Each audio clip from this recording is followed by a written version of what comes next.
The news spread quickly. My mate, David Johnson, had been promoted to tactical analyst and was heading to Texland to take on a new assignment. He proudly shared the news with every member of the pack, everyone except me, his mate. I was the only one he hid the truth from. Why? Because in his eyes, I wasn't a smart mate. My wolf had been badly damaged in the past, so I had a poor memory and I tended to be clingy constantly, something he looked down on with disdain. I'm really grateful to my best friend, Commander Johnson, who governs in Texas, for recommending me so I could get this promotion. I overheard him say to someone. As for Pearl, that clingy she-wolf who follows me everywhere, there's no need to tell her. She'll come to Texland looking for me anyway. Hearing his words, I was excited. Finally, a chance to prove I had a sharp memory after all. I stormed to my room and began packing my clothes. David had always made decisions without me, often leaving me behind. But this time, I would leave first. I would get to Texland before him, and when he arrived to find me already there, he'd be shocked at how clever I could be. But the next day, when I arrived at the airport, my confidence crumbled. I stood at the counter, suddenly blank. I couldn't remember where I was supposed to go, Texland, Texas, or Tennessee. My damaged memory failed me again. The last flight to Texas was about to depart, and the impatient airport staff didn't want to wait for me. She rolled her eyes and was about to close the gate. Worried I might miss the flight, I gave her a pleading smile and said, Texas, Mississippi. I'm going to Texas. Chapter 1. The plane hadn't even left the ground yet, and I was already sweating in my seat, terrified the impatient staff would come storming over and drag me out. Only when the plane finally took off did my nerves settle down. Watching the clouds shine like cotton candy outside, my wolf went wild inside me, howling with joy at this once-in-a-lifetime flight. I could hear the werewolf passengers chatting around me. Did you hear? Commander Johnson in Texas still hasn't claimed his mate. Isn't that concerning? No, you don't understand. Commander Johnson already had a mate chosen for him by his parents when he was just a pup. I also heard he's finally going to bond with her. I kept my happiness carefully hidden behind a calm expression, but inside, my wolf was howling with joy. They were absolutely right. My bond with David Johnson had been arranged by our parents when I was only 9 years old. Back then, David liked me a lot and always called me Little Pearl, with a fond, affectionate tone that made my heart flutter. Hunted, he would immediately give me the rabbit he caught, and he always picked the first blooming rose just for me. So, when he was given poisoned herbal tea, I was the first to drink it in his place, protecting him. In truth, I don't remember the taste at all, but I still recall the healer's heavy sigh as he said that the poison might have damaged my wolf, that I might have to live with a permanently poor memory. At that time, I was only 9 years old and didn't fully understand what he meant by a permanently poor memory. Fixing my gaze on the rose that hadn't yet blossomed, I tightened my grip on the battle gear I was crafting, my mind racing with questions. Permanently? I whispered to myself, heart pounding in my chest. Was this the very word David had spoken just a day ago, permanent mate? Is that the same permanent he was talking about? Johnson's clan was very guilty about my suffering, so they gave my clan a land and decided our bonding to compensate for my damage. They said that when I turned 16, they would ask David to claim me as his one and only mate. He wouldn't be allowed to claim anyone else, not even his fated mate, if I wasn't the one. David gently took my hand in his eyes soft and full of sorrow. When you turn 16, he said in a voice barely above a whisper, I'll claim you. I promise. So I waited, year after year, watching the rose bloom once, twice until it had blossomed for the 7th time. 2 years ago, heart pounding with hope, I ran to David and said with a trembling voice, David, Pearl is 16 now. You can claim me, just like you promised. But David, standing among his laughing friends with a freshly caught rabbit slung over his shoulder, barely looked at me. He scoffed, eyes filled not with recognition, but with disdain. No, I think you got it wrong.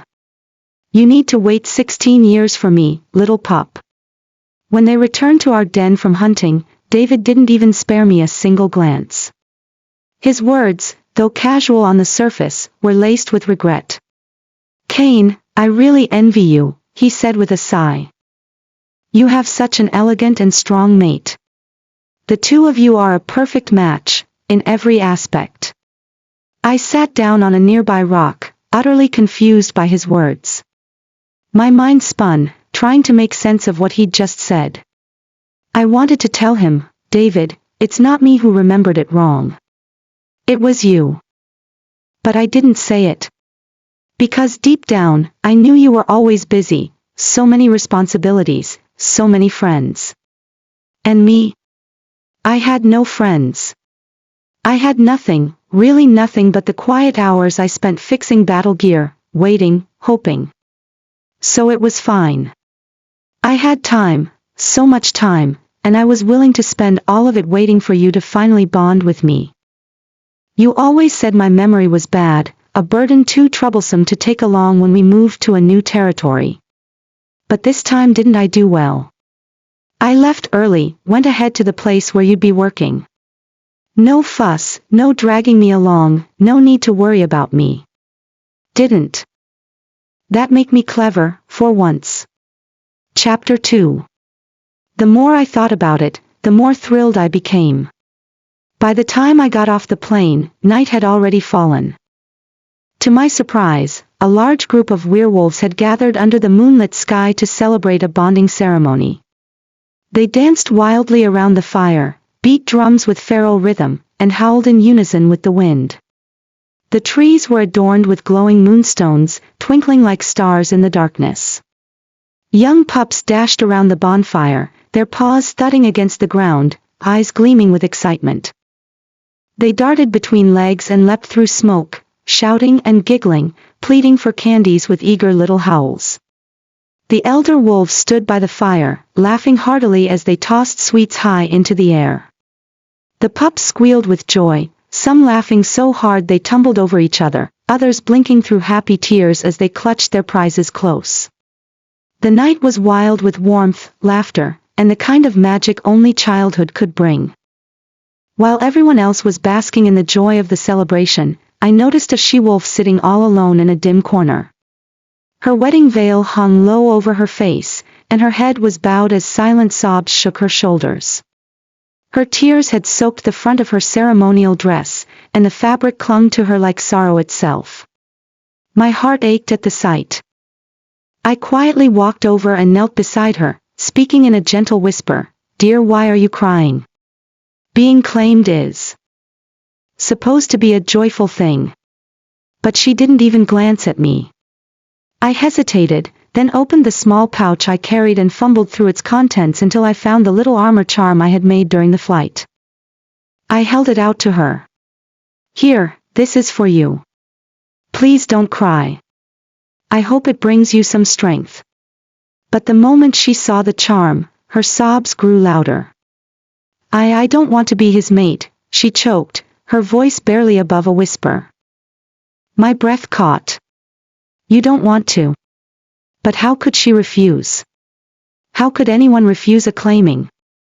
She wiped her face with trembling fingers, and her voice dropped to a hoarse whisper. "Let me tell you the truth, dear," she said bitterly. "I'm not the mate Commander Johnson in Texas was supposed to bond with. His true mate she ran away before the ceremony. So his clan forced me to take her place. Maybe you all think I'm the ungrateful one, the she-wolf who didn't thank the moon goddess for giving her such a perfect mate. After all, isn't Commander Johnson the dream of every young she-wolf? His wolf is strong, fierce, admired by the entire pack. Everyone says he's destined to become an alpha one day. But no one ever asked me, do I already have a mate? Am I waiting to be claimed by the one I truly love? Of course not. Why would they?" My wolf sprang up inside me, howling in disbelief, "No. She must be wrong. Commander Johnson in Texas is my mate. How could she possibly think she's the one meant to bond with him? I stood frozen for a moment, the world tilting in silence. Then, as clarity returned, a strange calm washed over me. I let out a slow breath and smiled. You're mistaken, I said gently, but firmly. I am the one who's meant to be claimed by Commander Johnson. The mate who ran away, that was me. The she-wolf stopped sobbing. Her body stiffened, and she stared at me, eyes wide in stunned silence. I explained everything to her, gently and carefully. Our bond was arranged by our clans when I was just 9 years old. The reason I ran away, the reason I came all the way here by plane was because I was afraid. I was terrified Commander Johnson would see me as nothing but a useless she-wolf with a broken memory. I thought if I waited quietly in Texas, maybe he'd come to find me himself. I loved him. I still do. How could I ever want to run from our bond? At my words, the she-wolf burst into laughter in disbelief, and then nodded fiercely, eyes glistening. Yes. Yes, it must be you. His mate bond had been arranged when he was merely 9 years old. Everyone knew, our governor, Commander Johnson. I felt a wave of relief crash over me. She clutched my hands tightly, tears running down her cheeks as she pressed her wedding dress into my arms. Thank you, she whispered, her voice trembling, as if she didn't know how to put her gratitude into words.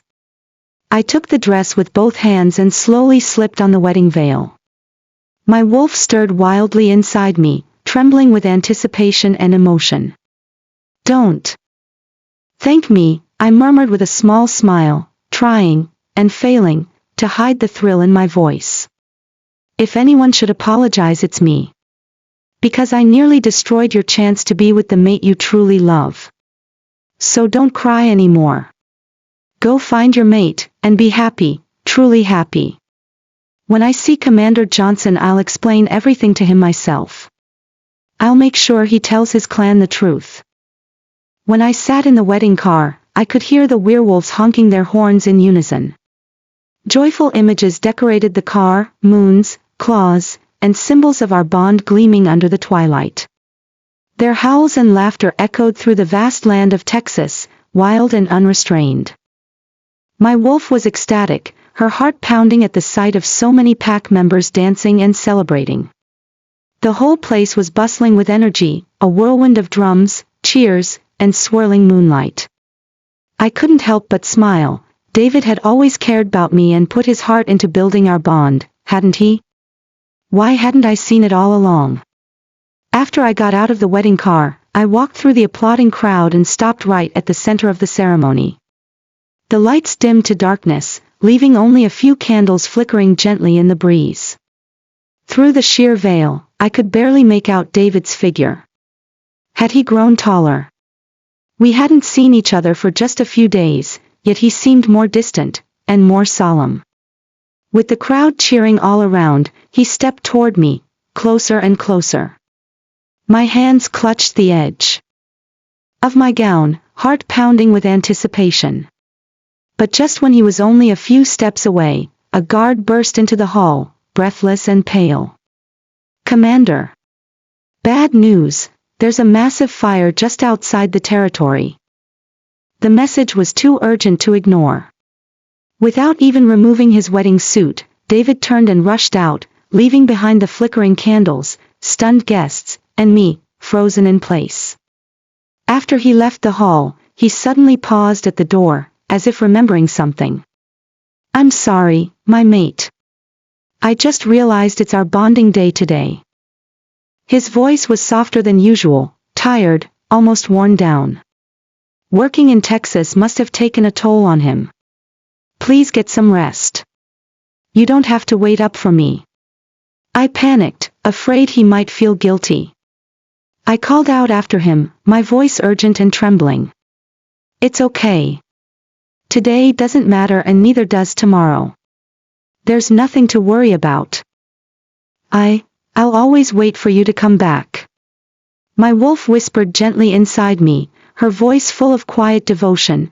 "Of course it doesn't matter, David. I'm used to waiting for you." I saw him pause again. Then he let out a soft, almost imperceptible laugh. "Perfect, my dear. I'll come back as soon as I can." I was so anxious when I went to tell Commander Johnson the news. "I honestly thought you'd be furious. I mean, he left you alone on such an important day." When I returned to the living room, the nearby guard couldn't help but try to comfort me. He glanced at me, clearly trying to gauge my reaction.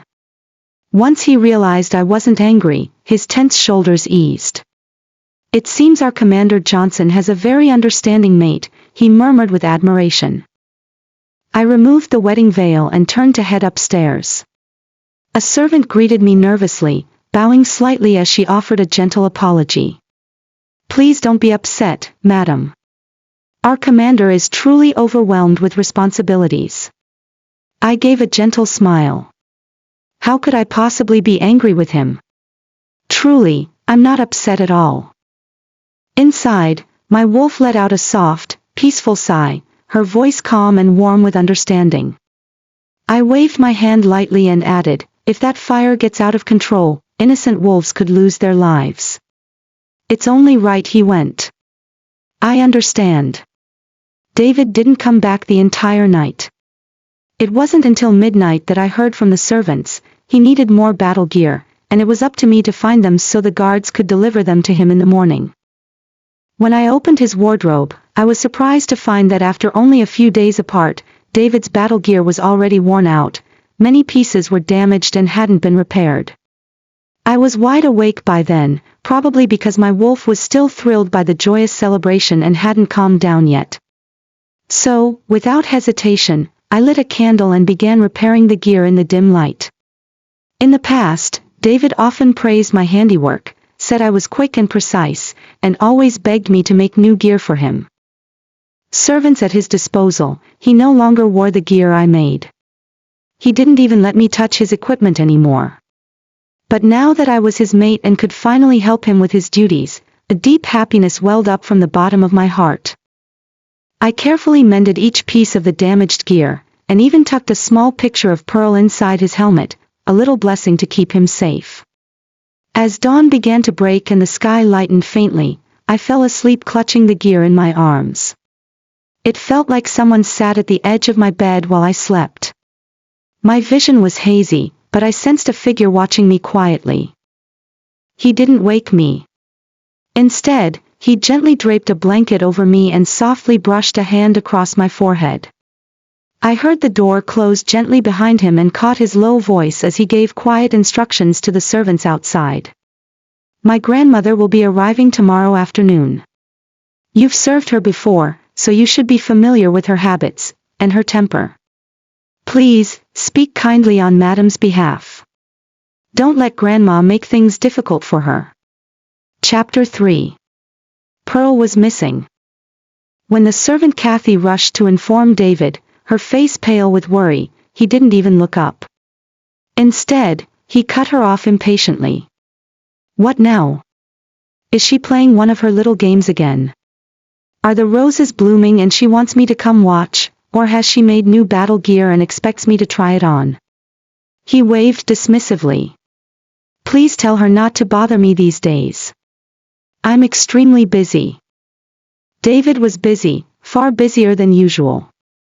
He was preparing for his transfer to Texlin, sorting through a pile of documents he'd been tasked to deliver. On top of that, he had something personal weighing on his mind.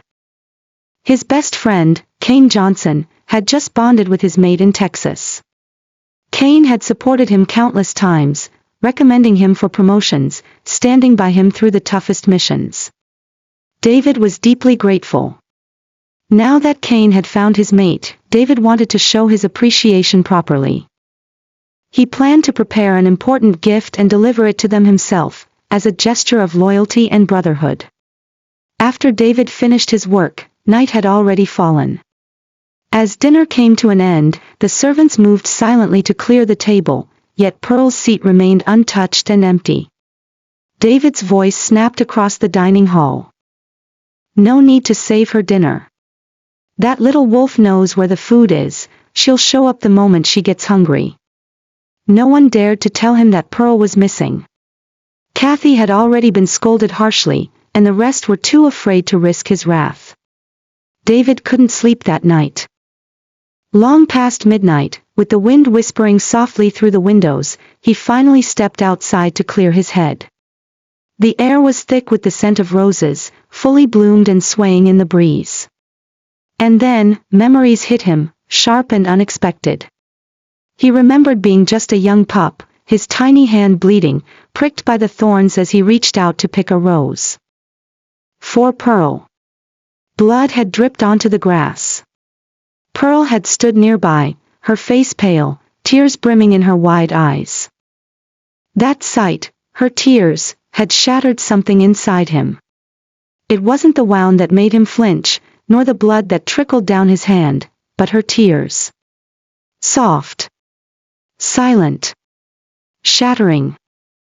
Don't worry, Pearl, he had said, forcing a smile through the sting. It doesn't hurt, not at all. I just pricked my paw on purpose. So you could make me a handgear with a pearl on it. But now when had that tenderness twisted into irritation? When had the sight of her worry become a burden instead of a balm?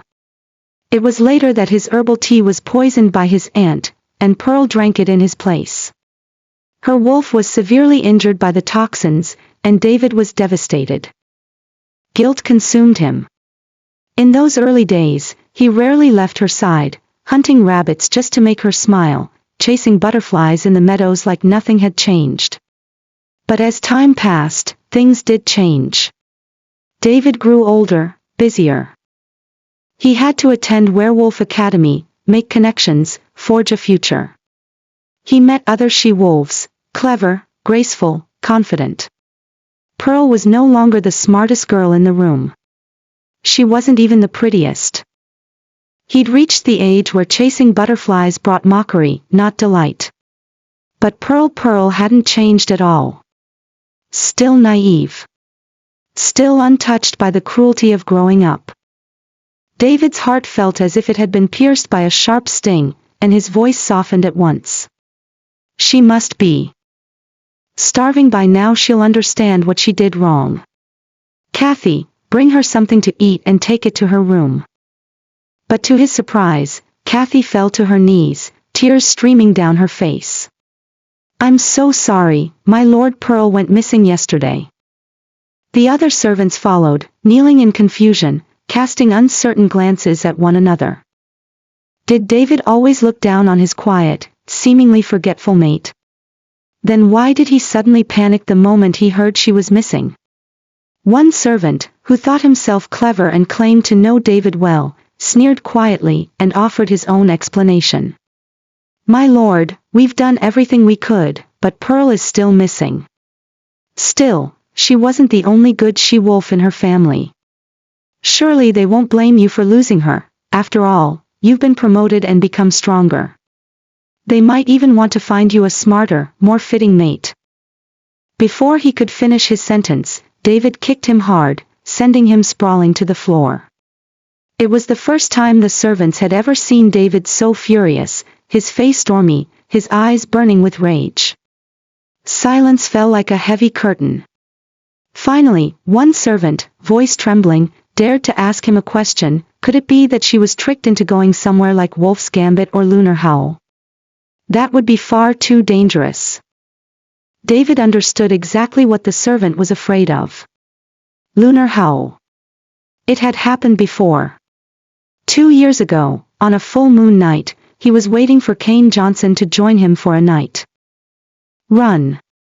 Pearl had approached him quietly, asking, David, when will you claim me? I've already turned 16.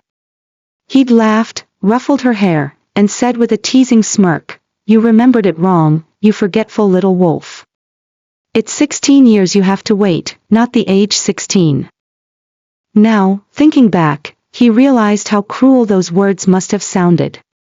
She had sat alone on a rock for a long time that night, her small back hunched, staring at the moon in silence.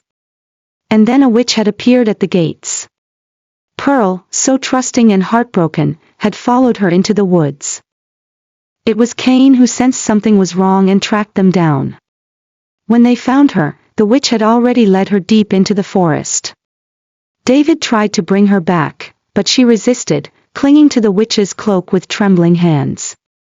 That night, when they finally returned to the den, he exploded.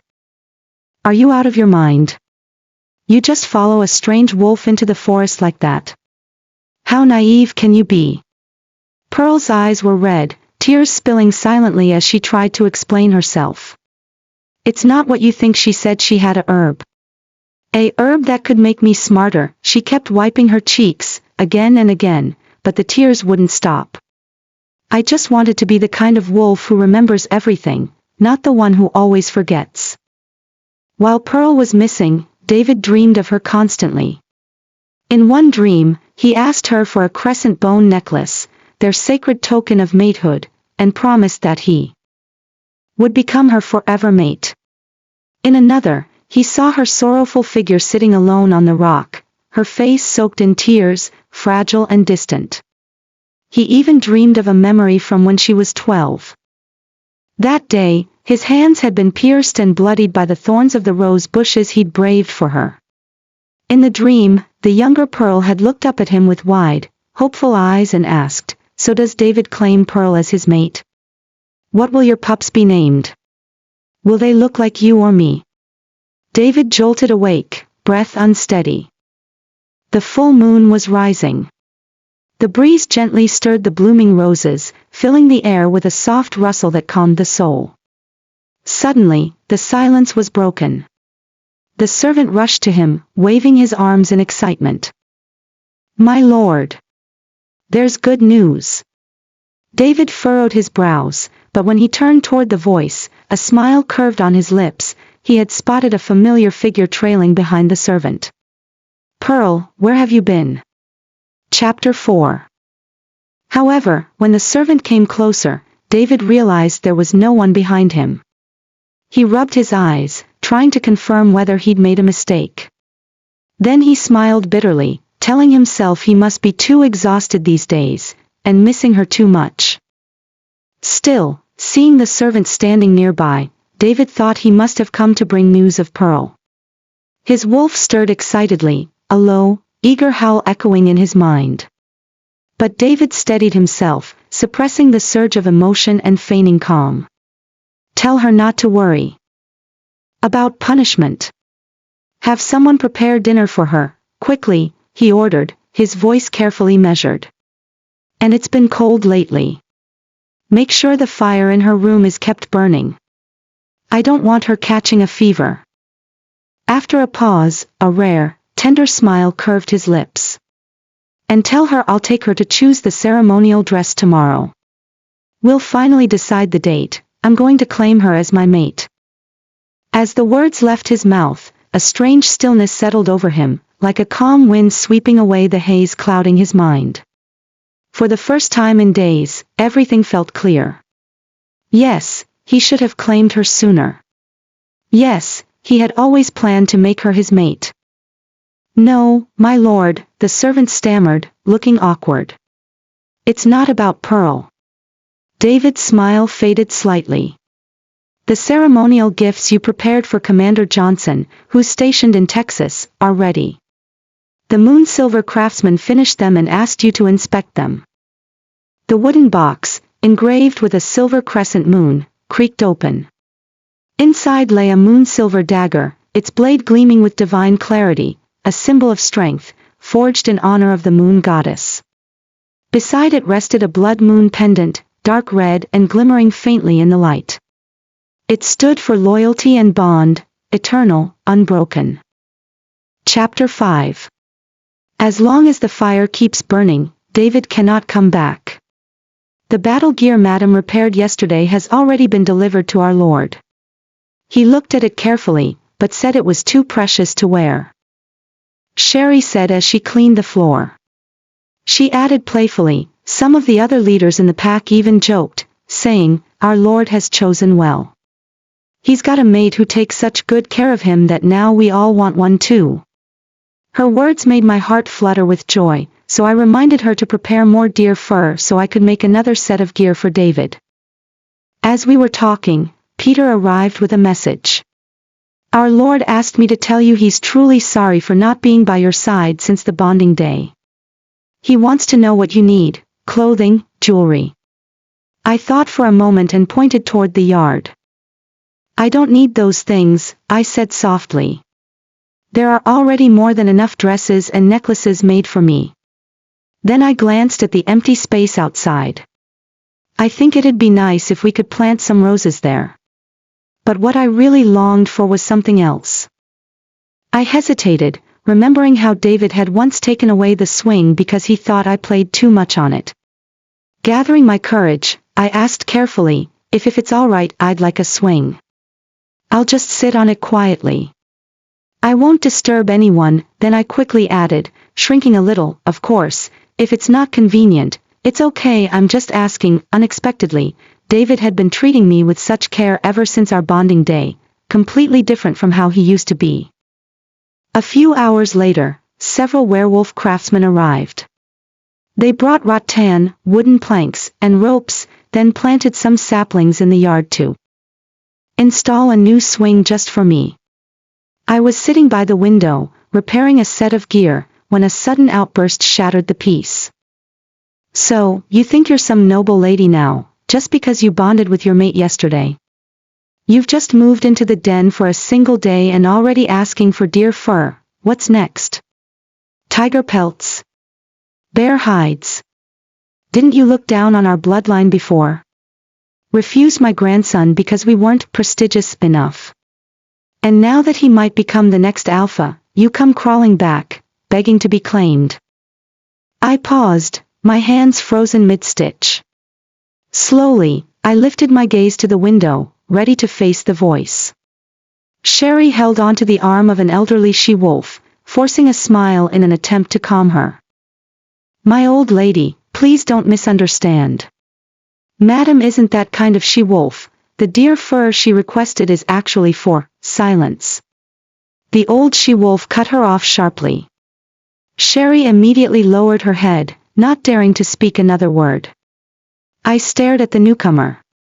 I could guess who she was, David's grandmother. I had never met her before. She'd always lived high in the mountains, far from our den. But I knew she was kind. She used to send me clothes she made by hand, and moonstones every year. She had even stood up for me, urging the Johnson clan to set a date for David to claim me. Because of all this, I had always wanted to thank her in person. Grandma. I rose quickly, setting aside the gear in my hands, and approached her with warmth. Reaching to take her arm. But she pulled away coldly. Don't use that sweet tone with me. I'm not your mate. You may be able to deceive him with your little act, but it won't work on me. With a disdainful glance, she slowly sat down near the window. Her sharp gaze swept the room, and landed on the freshly prepared deer furs beside me. She let out a scornful laugh. So this is what you do now. Only one day after bonding, and you're already draping yourself in the rarest furs. Absolutely. I nodded with a bright smile. Of course. I've been making beautiful clothes and even repairing battle gear lately. I said proudly, without realizing Grandma might misunderstand. I want everything to look perfect. Of course, I had always kept in mind that I must make the best clothes and armor for David. Hearing this, Grandma grew so angry that she nearly slammed down the glass she was drinking from. She pointed at me, trembling with rage. You, how dare you? I'll make a set of clothes for you too. I quickly held up the fur in my hands and smiled at her. But please be patient, Grandma. As soon as I finish this set for Lord Johnson, I'll start on yours right away. Grandma froze for a moment, clearly caught off guard. Her expression shifted awkwardly. This set is for my grandson. Not for yourself. I nodded earnestly. She gave a light cough and took a sip of water, clearly trying to regain her composure. Then her gaze drifted toward the yard, and she spoke in a deliberately cold tone. Did you tell my grandson you wanted to renovate the yard? Do you even realize how many werewolf craftsmen were pulled off the front lines just to renovate your yard? That's werewolf manpower we can't afford to waste after the fire. Oh, they're not renovating, I replied quickly. They're installing a swing. Just for a swing. Yes. I nodded enthusiastically, then added in a cheerful voice, Grandma, do you like playing on swings? I can help push you so you can go really high. She didn't respond. Maybe she didn't like swings. Maybe she preferred chasing butterflies. Or hunting rabbits. Then, if Grandma didn't like those things, she could push me on the swing instead. That way, I could chase butterflies and catch rabbits for her. Sherry bowed her head deeply, but I clearly saw she was struggling not to laugh. Still, I truly believed Grandma didn't like those things, because after a long sigh, she left in a huff, tossing out a single sentence, since you've already bonded, why not just call him by his name? After Grandma left, I turned to Sherry in a panic. Is Grandma mad at me? Sherry simply smiled and shook her head. Of course not. Madam is kind and talented, there's nothing for her to fault you for. Relieved, I sat down again and resumed my handwork. Once the door closed, the servant Ava hesitantly leaned toward Sherry. Didn't they say Madam is the most talented she-wolf in the whole pack? But I don't know why, I get the feeling she's a little special. Though I can't really explain why. She's from a well-known clan and clearly skilled with her hands. So why does she hold back from wearing jewelry? Even her dress, it's like she's unwilling to wear anything of real quality. Sherry's face instantly darkened. She's our madam. Who are we to judge her? And you saw how our Lord's grandmother is. You think Madam survived that without a strategy? Playing the fool was her smartest move. Then her voice dropped lower, sharp with warning, and don't think I don't know who told Grandma about the fur and the yard renovations. Ava, wake up from your fantasy. Our Lord only bonds with one mate. He's already chosen her. Ava fell silent, but her forced expression said she hadn't given up. She kept glancing toward the window, her eyes filled with thoughts she dared not speak, silently committing every detail to memory. On the third day, in the afternoon, after Sherry had gone out to buy furs for me, Ava entered the room with two unfamiliar werewolf leaders following behind her. One of them opened a large box, revealing glittering jewelry and several pieces of tiger pelts. I heard Madam wanted to craft some beautiful gears, he said with a smile. I thought these might be of use to you. Then, lowering his voice, he added, but I do have a small favor to ask. I was hoping Madam might say a few kind words to Commander Johnson on my behalf. As usual, I wasn't allowed to step into David's study, nor was I permitted to speak to the leaders of his territory. He was afraid I might mess up his affairs, because of my supposed dullness. But now, I was his mate. That had to mean things should be different. I had to act differently. What's this about? Does my mate know? I asked cautiously. Seeing me nod, Ava's lips curved into a sly smile. Oh, it's nothing serious. Just a small matter. A foolish little she-wolf accused her mate of trying to kill her, even though she's clearly still alive. One of them laughed, the sound sugary and ingratiating. The only thing that happened is her wolf's voice was damaged, she's mute now. But she's an omega. Weak. Who's going to believe her anyway? The other gestured toward the box, his tone suddenly syrupy. Madam, you're clever enough to understand these things. Please, accept these gifts. They're just a little token of appreciation. Was that it? If I kept them, I was clever. I stared at the box overflowing with glittering jewelry and tiger furs. With that much, I could buy enough deer fur to repair so many battle gears. Chapter 6. Cain Johnson had been too busy to return home for several days. He had always worried that his grandmother didn't like Pearl. But to his surprise, the servant told him that his grandmother was actually quite satisfied with Pearl, though she made a show of disapproving her.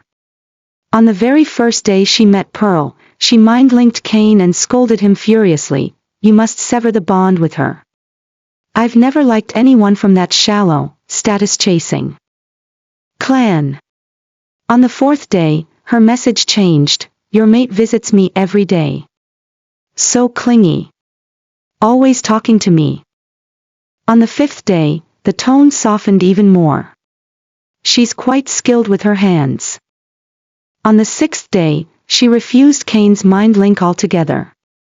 When Cain sent a servant to deliver a message, he was told, "That's between us. Why must you eavesdrop on everything?" Cain chuckled and shook his head, finally letting go of his unease. Over the past few days, he had been too occupied leading fire relief operations, directing teams to extinguish the blaze, clearing burned sites, and helping displaced werewolves rebuild their dens. He hadn't even had a moment to open the letter from his old friend, David. Now, during a rare quiet dinner, he finally unfolded the letter and saw David's anxious question, "What would you do if you were forced to bond with a mate you once looked down on? The one I'm bonding with now, she's forgetful. Her wolf was damaged when she was just a pup. But how could I refuse a bond arranged by my clan?" Before Cain could even think of how to reply to the letter, there was a sudden knock at the door. When he opened it, a tall, broad-shouldered wolf stood outside. It was his old friend, David Johnson. "What a coincidence," Cain smiled, teasing lightly. "I was just thinking about how to answer your ridiculous letter." He looked David up and down and frowned slightly. "As the new tactical analyst, you must be drowning in responsibilities. Look at you, pale. Exhausted. You look half dead." David scratched the back of his neck, too embarrassed to admit that his pallor had nothing to do with work. It was because he'd lost his mind searching for Pearl. "You didn't even claim your mate, David. No wonder no one's looking after you anymore, not even enough to fix your battle gear." Hearing this, Cain's servant Peter stepped forward with a knowing smile and handed David one of Cain's spare gears. "This one was made by my mate," Cain said pointedly. "Wear it carefully. And return it clean. I mean spotless." David accepted it, ready to fire back a sarcastic comment about Cain's stinginess, but then he noticed the letter still clutched in his friend's hand. "Don't bother reading it," David said with a bitter smile. "It's all nonsense anyway." Then, as if remembering something, he pulled out a small box and placed it gently on the table. "This is for you. A gift, for your bonding ceremony," David said as he placed the box on the table. "The moon silver dagger and the blood moon pendant, I had them specially crafted for you. I hope your bond remains strong and everlasting." Cain's eyes softened. "Now I feel guilty. I still haven't figured out how to answer your letter." He thought of his mate, who had fallen asleep hugging his battle gear on their bonding night. A gentle smile tugged at the corner of his lips. "Honestly, you and I are the same. Our bonds were arranged since childhood, and I had my doubts too. But when I finally claimed my mate, don't laugh, I actually felt regret." David raised an eyebrow. "Regret? Why?" Cain chuckled, eyes gleaming with warmth. "I was being stupidly stiff, kept thinking claiming her had to be done on the exact day. Honestly, I regret not doing it way earlier." David gave him a playful punch on the back. "You're trying to make me jealous now, aren't you?" Cain grinned. David continued, "What can I say? I heard you left your mate alone during the bonding ceremony. But she didn't throw a fit, didn't complain. She even stayed up all night repairing your gear." He leaned closer, voice dropping in admiration. "Do you even know how lucky you are?" Cain clapped him on the shoulder. "Why don't you meet her? You've never seen her, right?" My duties are almost wrapped up, we can head back to my house and have some herbal tea together. David hesitated, but in the end, he gave a small nod. He had no excuse. And deep down, he wanted to see her. They talked and laughed all the way, their conversation flowing with joy, from childhood memories to their time in werewolf school, from their first shift to their first battle. Just like when they were pups, they ran side by side, chasing and teasing each other, the bond between them undiminished by time. Before they even reached the gate, a burst of joyful laughter drifted to their ears, a she-wolf's voice, light and melodic like birdsong.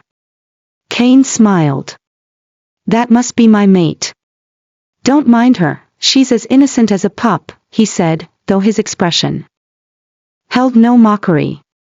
Instead, his eyes were full of tender affection.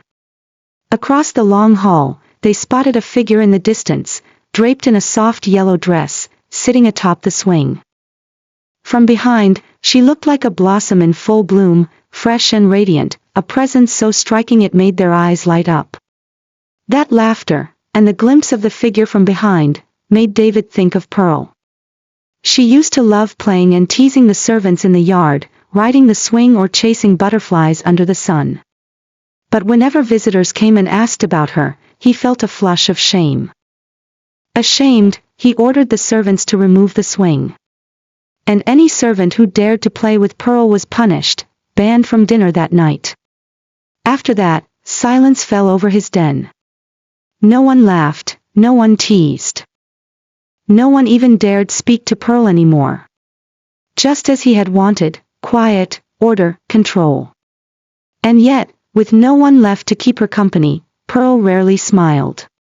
Most days, she simply sat alone on the cold stone in the yard, her gaze lifted toward the moon or the birds in the trees. And on rainy days, when there were no moons to see and no birds to watch, she still sat there, motionless. No one knew what she was thinking. No one even dared ask.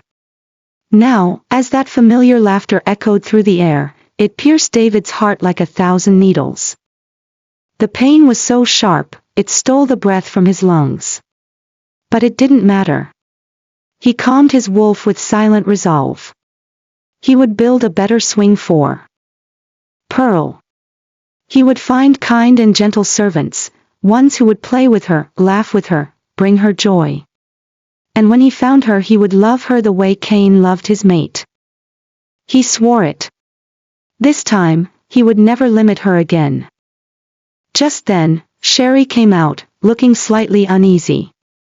"My lord," she said, "I've informed Madam that you've returned and wish to see her. However, she said she's still busy and doesn't have time to receive guests right now."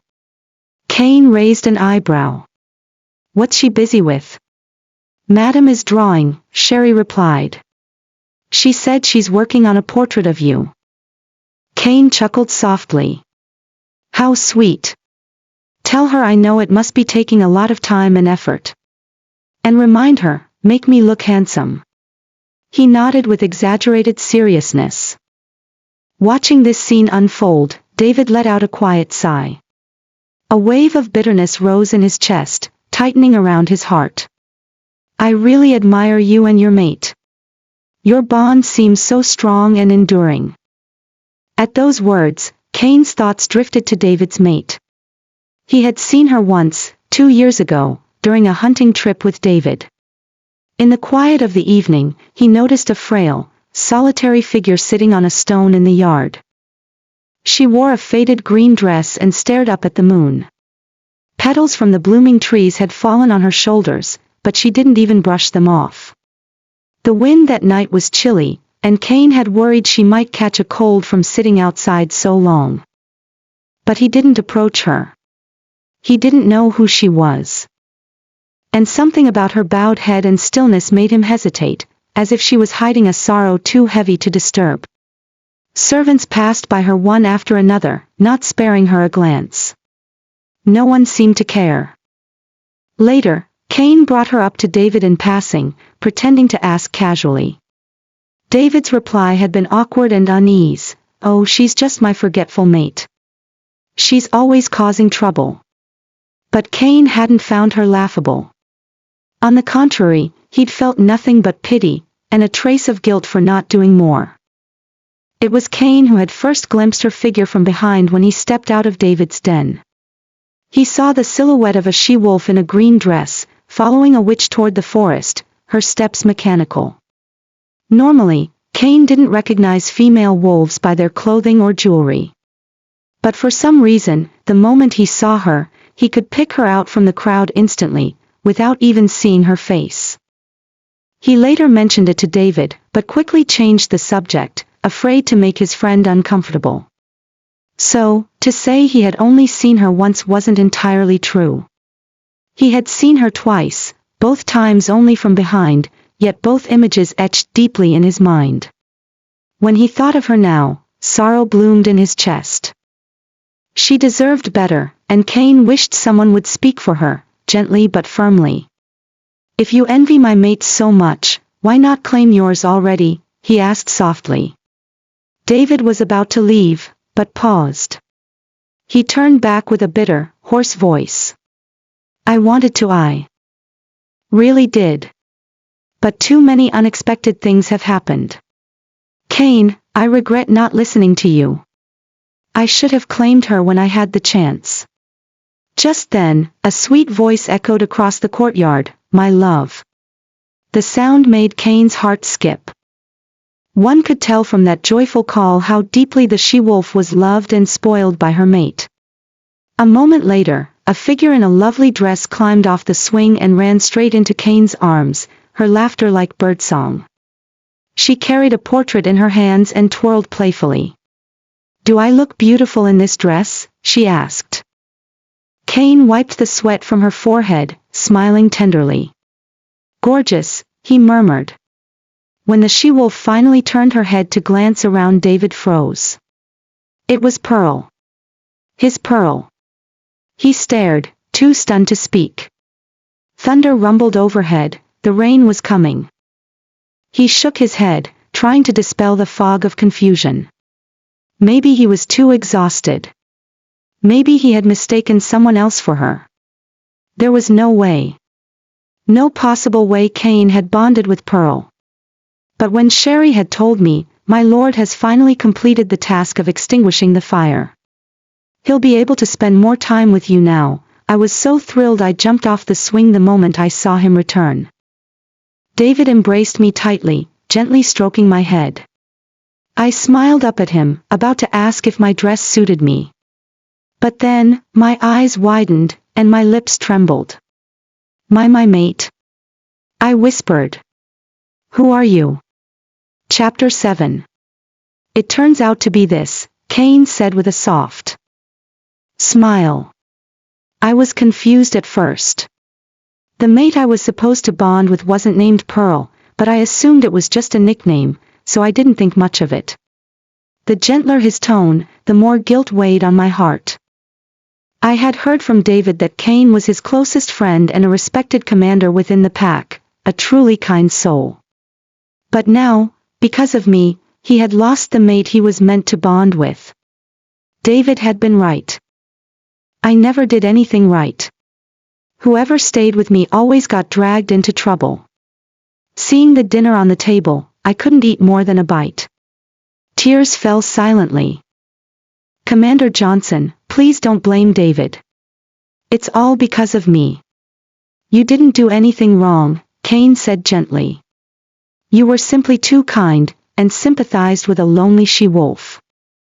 He passed me a sandwich and added, "I never meant to bond with her, and neither did she. You helped us both." I wished he would scold me or punish me, anything but this understanding. That only made the guilt worse. "Don't cry anymore, Pearl. No one blames you," Cain added. He almost wiped my tears but hesitated, passing me a tissue instead. Suddenly, I grabbed his hand, remembering something. "I made another mistake," I said. I told him how I had returned the gifts that Ava brought. "I'm sorry I lost those precious gifts." As I spoke, Cain's expression grew cold. I sensed his anger and lowered my voice. They said I'd be clever if I accepted the gifts. I want to be clever too, but I thought about how painful it would be for that mute she-wolf if I accepted them. So he stared at me, stunned. His eyes filled with the same warmth and sympathy David once had when he was 12. I wanted to apologize again, but Cain stopped me gently. You didn't do anything wrong. Never. His smile calmed my heart. Now that all the misunderstandings had been cleared up, would no longer be his mate, but David's. Cain hesitated for a long moment, then said, I'll tell David everything. He'll blame me, I whispered. Cain's heart ached, and even my wolf felt the sting of it. Luckily, rain began to fall outside. It's raining, Cain said, almost as an excuse. It's dangerous to go out. We can wait until tomorrow. I nodded quickly. Perfect. Tomorrow is better. Just then, Peter entered and overheard the end of our conversation. My lord, I can tell David. Silence. Cain barked. He wasn't good at lying, so he turned away, trying to hide his discomfort. Strangely, I felt a thrill of excitement. The next day, the sun was shining, but neither of us mentioned telling David. Cain took me out with an umbrella anyway. It might rain again. You should stay a few more days, he said. Yes, it might rain, I murmured. As we drove, I felt a deep sorrow. We were getting farther from Cain's den. His entire pack, his servants, his people, had treated me kindly. No one mocked me for my dullness. My love, where are we going? I asked nervously, holding on to Cain's arm, afraid he'd take me back. Cain patted my head gently. We're going to see the healer. You'll get better. At the healer's house, the man frowned upon seeing me. It's all right, I said quickly. I'm used to being this way. Don't feel bad if you can't fix me. Why didn't you bring her sooner? The healer demanded, glaring at Cain. Her wolf has been poisoned for more than 10 years. As her mate, how could you? Cain didn't defend himself. He just looked down. It's my fault, he said quietly. I ignored her. Will her wolf recover? She's been left untreated too long. It's complicated now. Did she visit the infirmary? What herbs did she take? I lowered my head. No one had taken me to the infirmary. I drank poison tea, and after I became dull, David's clan only offered compensation to my parents and promised he would claim me. No one cared about my illness. The healer sighed. Give her the potion with the herbs I listed. Don't delay any longer. Cain's voice was gentle. Your wolf will recover, Pearl. My wolf stirred with joy. She couldn't speak, but I felt how much she longed to be whole again. Tears welled in my eyes. Why are you crying? Cain asked, startled. Is the potion too bitter? Or do you want to go back? I looked at him, my heart aching. I don't understand why you treat me so well. Why aren't you my mate? Why is my permanent mate not you? The kinder he was, the sadder I felt. Cain stood frozen for a moment, then gently wiped my tears. Because Pearl is kind. She deserves to be loved by everyone. He paused, then smiled faintly. I wish you could be my mate. But I fear you don't understand what a permanent mate means. It's more complex than fixing gear, he said softly. And I won't deceive you, not you. But my wolf understood. She felt the love. She cherished every moment we spent together. I ran into his chest and called out, my love. Pearl, what did you just call him? I turned around. David was standing there, panting, pale and exhausted from days of searching. He held in his hand the gear I had made for Cain. His wolf howled with fury. The storm had finally arrived. Chapter 8. Pearl, I've been searching for you for over half a month. I haven't slept a single night in peace, and yet you're still here. David tried to suppress the fury rising in his chest as he reached out a hand toward me. Come here. I shrank back and hid behind Cain without even glancing at him. Pearl is dull, you can't scold her, David said calmly. He quickly calmed down, convincing himself I wasn't clever enough to understand betrayal.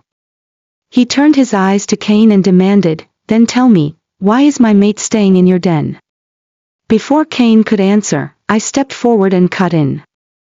It has nothing to do with my love. I just don't want to be your mate anymore. David froze, completely thrown off by the way I called Cain my love. Pearl, didn't you want to bond with me?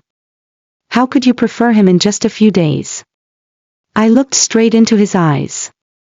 I've figured out 2 things, I said clearly.